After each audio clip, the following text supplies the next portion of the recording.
भारत माता की। सिमरिया धाम और माता मंगला देवी की इस पावन धरती पर मैं बिहार के इस विशाल जनमानस को प्रणाम करता हूं।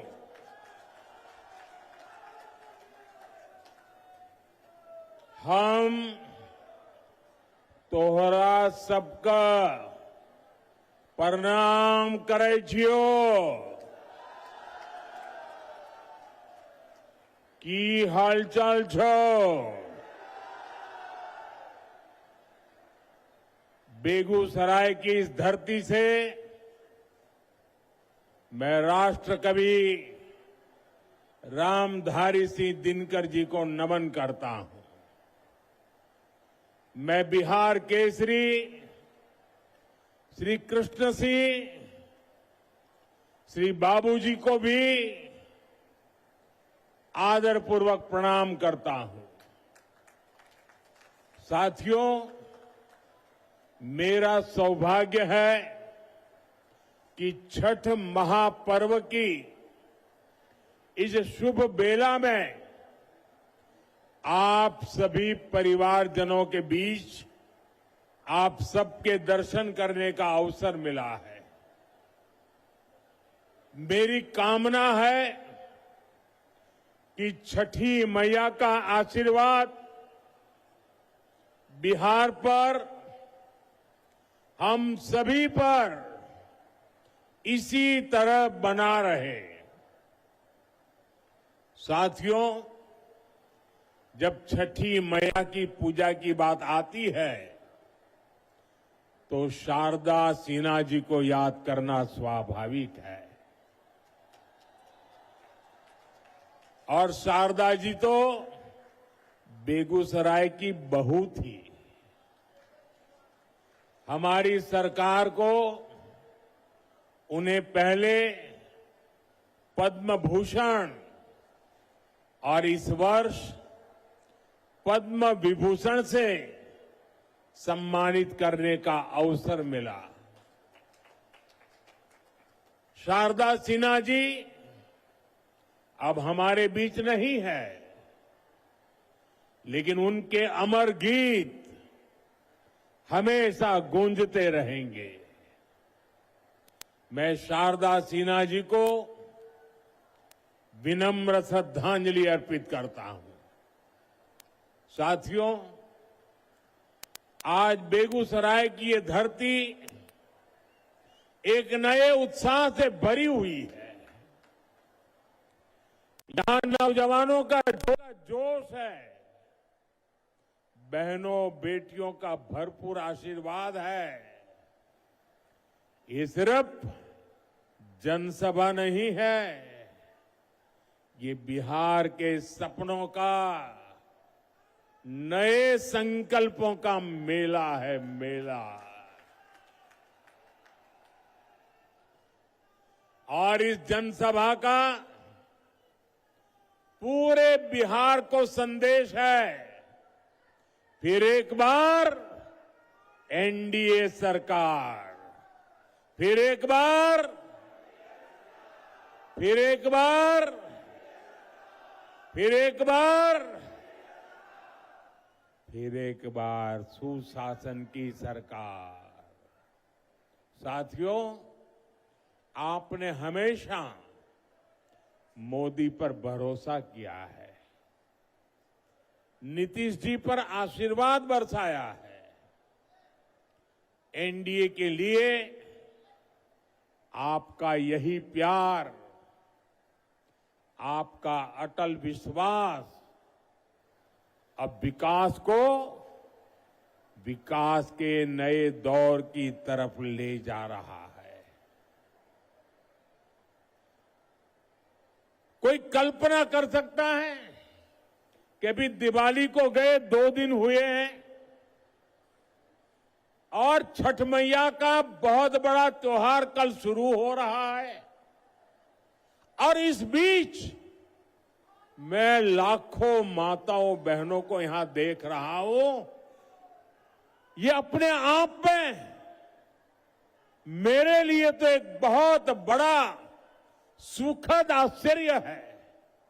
मैं सोच नहीं सकता हूं कि बिहार हो, छठ मैया का पर्व कल हो और आज हमें आशीर्वाद देने के लिए ये महिलाएं, माताएं, बहनें, बेटियां,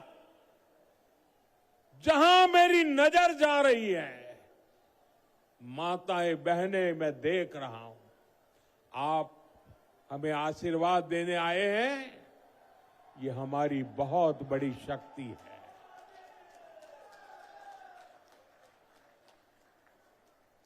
बिहार के मेरे भाइयों बहनों, हमने जंगल राज को सुशासन में बदला। अब सुशासन को समृद्धि में बदलने का समय है। मैं बिहार की समृद्धि के लिए आप सभी का आशीर्वाद लेने आया हूं। मैं बिहार के नौजवानों से विशेष आग्रह करने आया हूं। वो 2005 का अक्टूबर महीना ही था जब आपके माता पिता ने बिहार को जंगल राज से मुक्त किया था, सुशासन को चुना था।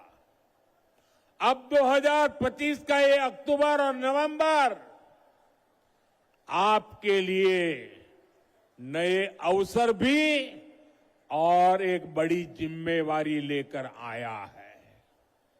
आपको अपने और बिहार की आने वाली पीढ़ियों के लिए समृद्ध बिहार बनाना है।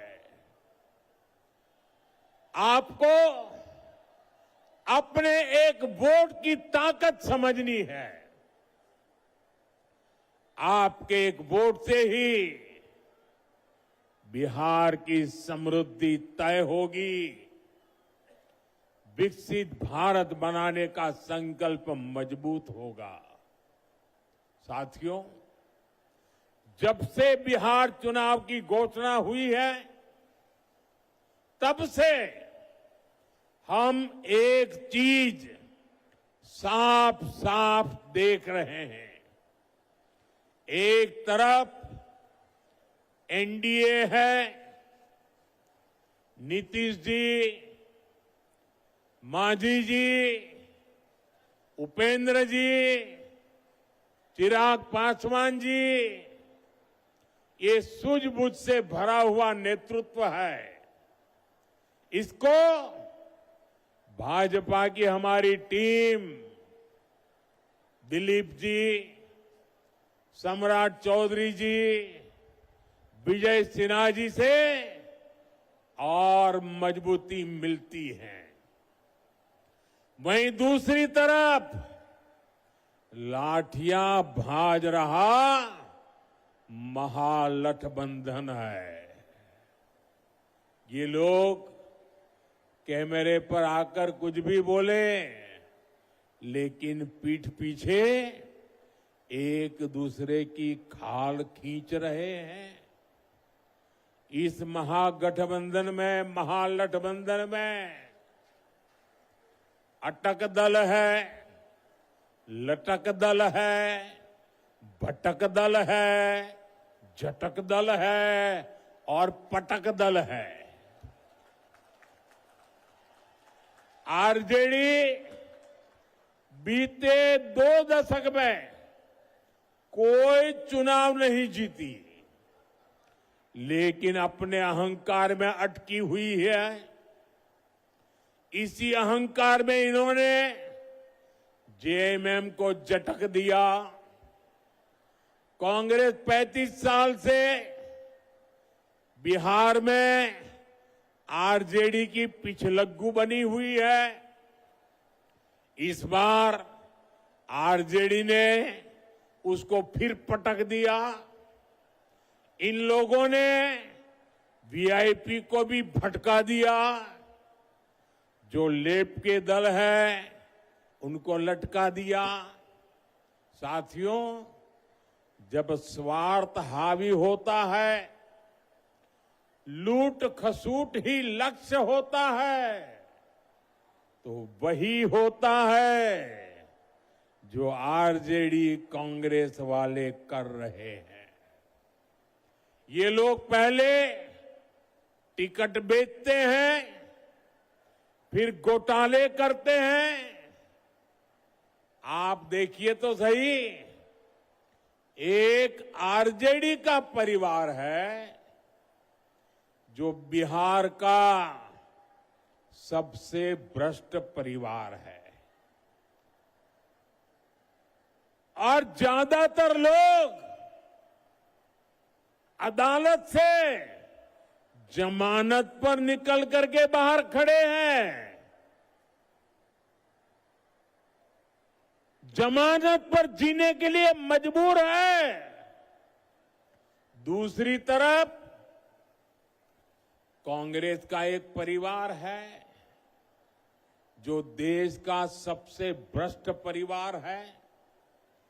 इस परिवार के भी ज्यादातर लोग जमानत पर बाहर है। साथियों, बिहार ऐसे लोगों पर भरोसा नहीं करता, और इसलिए पूरे बिहार में एक ही नारा गूंज रहा है, एक ही नारा गूंज रहा है, नई रफ्तार से चलेगा बिहार जब फिर आएगी एनडीए सरकार। साथियों, मैं जो बातें कहने जा रहा हूं, मैं चाहूंगा कि बिहार का नौजवान उन्हें ध्यान से सुने और उन पर जरा गौर करे। जंगल राज वालों ने सिर्फ अपने बेटे बेटियों का भविष्य बनाया, बिहार के नौजवानों का भविष्य तबाह कर दिया। और ये बात बेगूसराय का हर घर जानता है, हर कोई महसूस करता है। साथियों, हमारे श्री बाबू ने बेगूसराय को औद्योगिक केंद्र बनाने के लिए काम किया था। उनके प्रयास से यहां अनेक प्रकार के उद्योग आए। एक समय था जब ये क्षेत्र देश के प्रमुख औद्योगिक केंद्रों में से एक था। बरौनी में सायरन बजता था तो पूरा बिहार गर्व से भर जाता था। 60 के दशक में यहां रिफाइनरी लगी, फर्टिलाइजर फैक्ट्री बनी, बिजली का कारखाना लगा, यहां नौकरियां बनी, उम्मीदें जगी, चहल पहल होने लगी। लेकिन फिर क्या हुआ? फिर जंगल राज आ गया। धौंस, धमकी और डर का वो काला दौर जिसने बिहार के उद्योगों पर ताले लगा दिए, फैक्ट्रियों को बंद कर दिया, निवेशक भाग गए। ये ताले फैक्ट्री पर नहीं, आपके भविष्य पर ताले लगा दिए थे।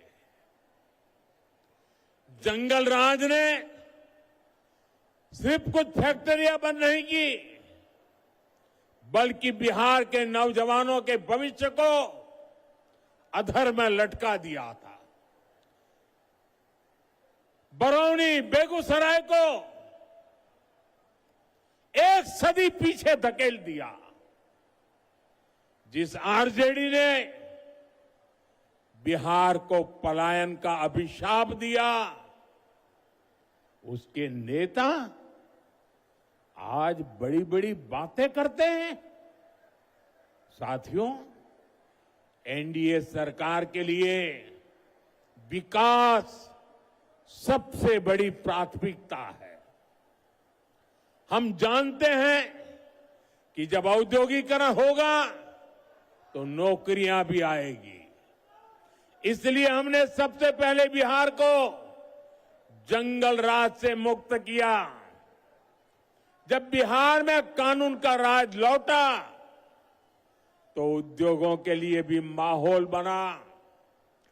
2014 में डबल इंजन की सरकार बनने के बाद इसे और गति मिली। आज आप देखिए, हमारा बेगूसराय न सिर्फ अपने औद्योगिक पहचान वापस पा रहा है, बल्कि देश का एक बड़ा इंडस्ट्रियल हब बनने की तरफ आगे बढ़ रहा है। बरौनी का खाद कारखाना जंगल राज में बंद पड़ा था। हमने ठाना कि इसको फिर से चलाना है और इसके लिए गैस की जरूरत थी। गैस बिहार में थी नहीं। गैस पहुंचाने के लिए हमने पीएम ऊर्जा गंगा योजना बनाई। हजारों करोड़ रुपए लगाए। पश्चिम बंगाल से बिहार के लिए गैस पाइपलाइन बिछाई ताकि बिहार के नौजवानों को रोजगार मिले और किसानों को पर्याप्त खाद मिल सके। आज इससे हजारों परिवारों की रोजी रोटी चल रही है। साथ ही यहां हजारों बहनों की रसोई में पाइप से सस्ती गैस भी पहुंच रही है। साथियों, जंगल राज वालों ने बरौनी रिफाइनरी को भी अपने हाल पर छोड़ दिया था। हमने उसमें नया जीवन डाला। हजारों करोड़ का निवेश किया। अब यहां नया पेट्रोकेमिकल प्लांट बन रहा है। इससे यहां प्लास्टिक उद्योगों को बल मिलेगा। छोटे और लघु उद्योग लगेंगे। युवाओं के लिए हजारों नए रोजगार बनेंगे। बरौनी डेयरी के विस्तार से हमारे पशुपालकों और किसानों की कमाई बढ़ रही है। अब बेगूसराय एक टेक्सटाइल हब भी बनता जा रहा है। कई कंपनियां यहां कपड़ा बनाने की फैक्ट्रियां लगा रही है। बेगूसराय में एक के बाद एक मल्टी ब्रांड शोरूम खुलते जा रहे हैं। बड़ी बड़ी कंपनियां यहां आ रही है। बड़ी बड़ी गाड़ियों के शोरूम यहां खुल गए हैं। अच्छी बिजली सप्लाई ने यहां के उद्योगों को नई ताकत दे दी है। और इतना ही नहीं, मुझे कोई कह रहा था कि मिठाई की इतनी ज्यादा दुकानें खुल गई है कि पूछो मत। साथियों, नीतीश जी के नेतृत्व में बीते सालों में करीब 50 लाख रोजगार बिहार में बने हैं। शिक्षा हो, पुलिस हो, हेल्थ हो, सब जगह रिकॉर्ड भर्तियां की गई हैं। आने वाले 5 सालों में इससे भी अधिक रोजगार बने, ये संकल्प लेकर हम चल रहे हैं। हम बिहार के जिले जिले में मेडिकल कॉलेज बना रहे हैं। यहां बेगूसराय मेडिकल कॉलेज पर भी काम चल रहा है। गांव गांव आयुष्मान आरोग्य केंद्र बन रहे हैं। इससे doctor, nursing staff, paramedical staff, ऐसे अनेक रोजगार बनेंगे। साथियों, आपको याद रखना है, आरजेडी कांग्रेस का नाम सुनते ही ये निवेशक भाग जाते हैं, जो नौकरी का लालच देकर गरीब का खेत अपने नाम लिखवाते हैं। ऐसे लोग नौजवानों को कभी नौकरी नहीं देंगे। अच्छा साथियों, आप इतनी बड़ी तादाद में यहां हैं, आप मेरा एक काम करेंगे? सबके सब जरा बताओ, मेरा एक काम करेंगे? ऐसे नहीं, जोर से बताओ। तो एक काम करिए, आपके पास मोबाइल तो होगा ही होगा, जरा मोबाइल फोन बाहर निकालिए। जरा मोबाइल फोन बाहर निकाल करके जरा मोबाइल की लाइट जला दीजिए। ये मोबाइल कांग्रेस के समय में बहुत महंगा था और विदेश से मंगाना पड़ता था। कांग्रेस के समय में देश में मोबाइल बनाने वाले, जरा आप आवाज बंद करो भाई, आपका उत्साह मैं समझता हूं, जरा आवाज बंद करो। मोबाइल फोन बनाने वाली कांग्रेस के जमाने में सिर्फ 2 फैक्ट्रियां थी। आपकी लाइट चालू रखो। अब मोबाइल फोन बनाने वाली 200 से ज्यादा फैक्ट्रियां हैं। भाजपा एनडीए सरकार की वजह से आज डेटा भी बहुत सस्ता हो गया है।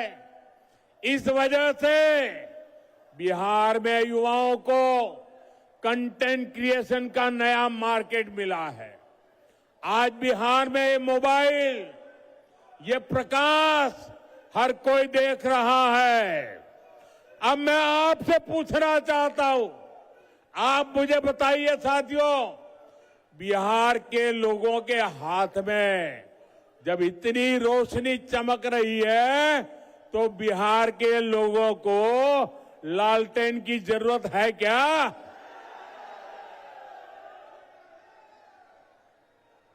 अपना मोबाइल हम नीचे रखिए। साथियों, किसी भी क्षेत्र का, किसी भी राज्य का विकास तभी हो सकता है जब सोच दूरगामी हो, इरादा पक्का हो और नियत साफ हो। आरजेडी कांग्रेस तो खुद ही अपने आप में एक समस्या है। इनके पास बिहार की समस्याओं का न कभी समाधान था और न कभी होगा। ये संवेदनहीन लोग हैं। ये वो लोग हैं जो बाढ़ आने पर भी गरीबों का मजाक उड़ाते हैं। साथियों, इनकी ऐसी ही सोच ने दशकों तक बिहार को उत्तर और दक्षिण बिहार में बांटे रखा। गरीब, दलित, पिछड़े, अति पिछड़े को जान पर खेलकर गंगा जी को पार करना पड़ता था या फिर कई 100 किलोमीटर लंबा रास्ता तय करना पड़ता था। लेकिन इन्होंने गंगा जी पर नए पुल बनाने के लिए काम नहीं किया। साथियों, नरेंद्र और नीतीश के लिए तो आपकी सुविधा, आपका जीवन ही हमारे लिए सबसे ऊपर है। एनडीए सरकार ने बिहार की कनेक्टिविटी पर बल दिया। कहीं हाईवे बन रहा है, कहीं एक्सप्रेस वे बन रहा है। आप देखिए, बीते 10-11 वर्षों में गंगा जी पर कितने सारे पुल बने हैं। मुंगेर को खगड़िया और बेगूसराय से जोड़ने वाले श्री कृष्ण सेतु से इस पूरे क्षेत्र के लोगों को फायदा हुआ है। साथियों, 7 दशक तक ये क्षेत्र राजेंद्र सेतु पर निर्भर रहा। हमारी सरकार ने इसके बगल में ही 6 लेन का एक आधुनिक ब्रिज बनाया। इसके लोकार्पण का सौभाग्य मुझे ही मिला। उस समय जनता के चेहरे पर जो खुशी थी, वो मैं कभी भूल नहीं सकता। उनका बरसों पुराना सपना साकार हुआ था। साथियों, इस नए पुल ने उत्तर और दक्षिण बिहार के बीच की दूरी को करीब 100 किलोमीटर कम कर दिया है। इससे सिमरिया धाम आना जाना भी आसान हुआ है। जो हजारों कल्पवासी जो कार्तिक मास में सिमरिया घाट जाते हैं, उनको बहुत बड़ी सुविधा मिली है। साथियों, आप मोदी को भली भांति जानते हैं। ये आपका मोदी चांदी का चम्मच लेकर पैदा नहीं हुआ है। मोदी गरीबी में रहा है। उसने गरीबी के दुख दर्द को सहा है, और इसलिए आज जब देश के गरीब ने मोदी को सेवा का अवसर दिया है, तो पूरी शक्ति से, पूरी ताकत से देश में गरीब को मदद पहुंचा करके गरीबी को इस देश में खत्म करने का पूरा प्रयास कर रहा है। गरीब के लिए पक्का घर सपना होता है। हमारी सरकार ने 11 साल में 4 करोड़ से ज्यादा पक्के घर बनाकर मेरे गरीब परिवारों को दिए, और इसमें से 60 लाख पक्के घर यहां बिहार के मेरे गरीब परिवारों को मिले हैं। हर गरीब को घर का चूल्हा जलता रहे, इसलिए मोदी मुफ्त अनाज देता रहता है। हर गरीब को मुफ्त इलाज, मुफ्त बिजली कनेक्शन, मुफ्त गैस कनेक्शन, सस्ती गैस, ये सब सुविधाएं नहीं, ये सम्मान भरा जीवन देने वाली जरूरतें हैं। और इसका सबसे अधिक फायदा दलित, महादलित, पिछड़े, अति पिछड़े परिवारों को हो रहा है। दशकों तक बिहार के लोगों को आरजेडी कांग्रेस ने सामाजिक न्याय के नाम पर सिर्फ धोखा दिया। ये एनडीए सरकार है जो सामाजिक न्याय को सही मायने में सच करके दिखा रही है। साथियों, आज कांग्रेस के पूर्व अध्यक्ष सीताराम केसरी जी की पुण्यतिथि है। देश कभी नहीं भूल सकता कि किस तरह कांग्रेस के इस परिवार ने सीताराम केसरी जी का अपमान किया था। आज का दिन हमें याद दिलाता है कि कांग्रेस दलितों, पिछड़ों के अधिकार छीनने के लिए क्या कुछ कर सकती है। इन लोगों के लिए सिर्फ अपना परिवार ही सबसे बड़ा है। और आपने टीवी पर भी देखा होगा, कांग्रेस पार्टी के अध्यक्ष थे सीताराम केसरी। हमारे बिहार का गर्व थे सीताराम केसरी। इस परिवार ने सीताराम केसरी जी को उनके घर में बाथरूम में बंद कर दिया। इतना ही नहीं, उनको उठा करके फुटपाथ पर फेंक दिया और सीताराम केसरी के पास जो कांग्रेस का अध्यक्ष पद था, इस परिवार ने उस अध्यक्ष पद की चोरी कर ली। साथियों, ये ऐसे लोग हैं जिनको आपके परिवार की कोई चिंता नहीं है। साथियों, बिहार की नारी शक्ति जंगल राज की सबसे बड़ी पीड़ित रही है। आज वे एनडीए के सुशासन में बड़ा काम और बड़ा नाम करने के लिए आगे आ रही है। बीते वर्षों में बिहार की बहनें आत्मनिर्भर हुई है।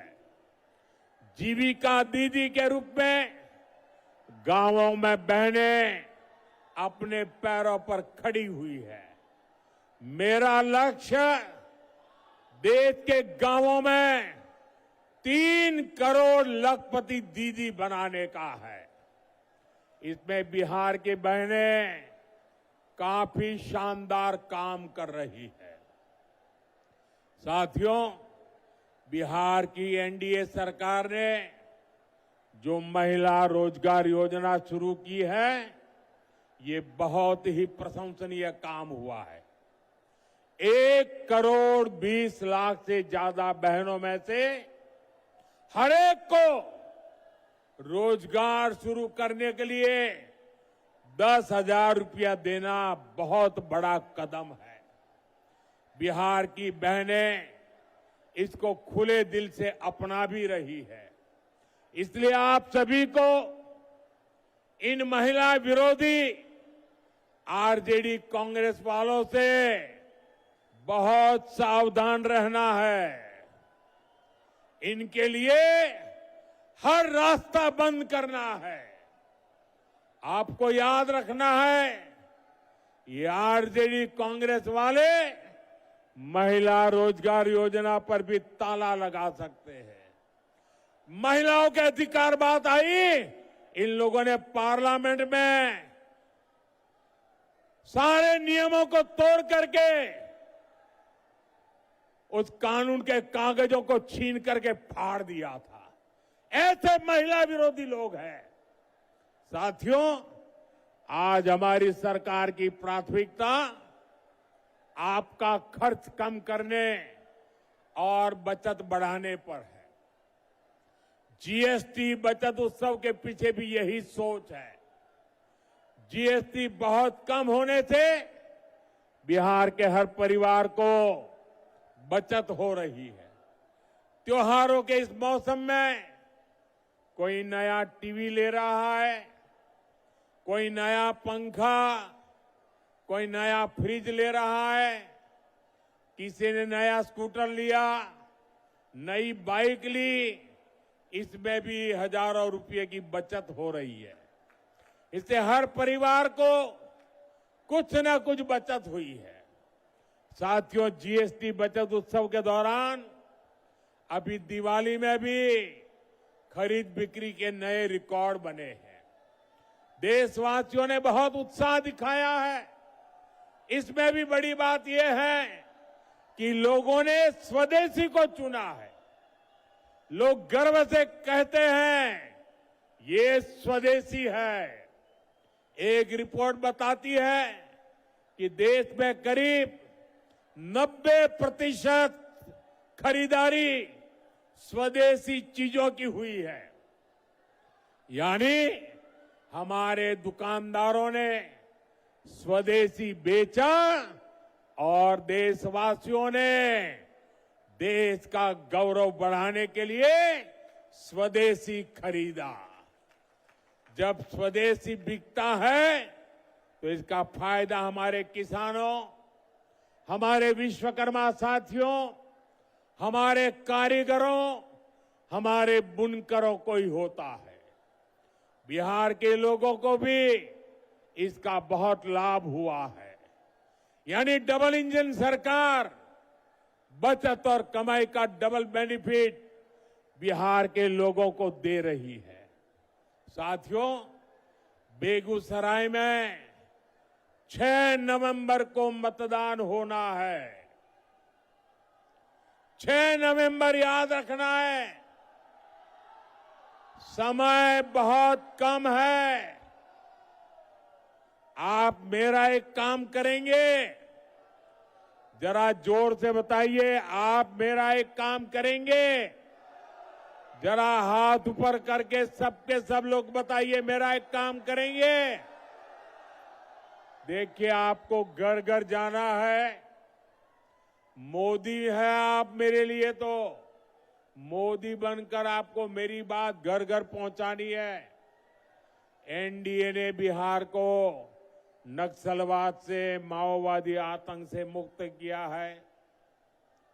आज बेखौफ होकर आप अपना काम कर सकते हैं। आप खुल करके वोट दे सकते हैं। बिहार के लोगों का एक वोट एक शांत, सुखी और समृद्ध बिहार का निर्माण करेगा। जंगल राज वालों को दूर रखेगा। इस बार बिहार में एनडीए की विजय का नया रिकॉर्ड बने, इस लक्ष्य को लेकर हमें आगे बढ़ना है। साथियों, मेरा एक आग्रह और है, आप जब घर घर जाएं तो हर परिवार में जाकर के बड़े बुजुर्गों को बताना कि अपने मोदी जी बेगूसराय आए थे और मोदी जी ने परिवार के सबको छठ महापर्व की शुभकामनाएं भेजी हैं। एक बार फिर इतनी विशाल संख्या में यहां आकर हमें आशीर्वाद देने के लिए मैं आपका बहुत बहुत आभारी हूं। मेरे साथ बोलिए, भारत माता की, भारत माता की, भारत माता की। बहुत बहुत धन्यवाद।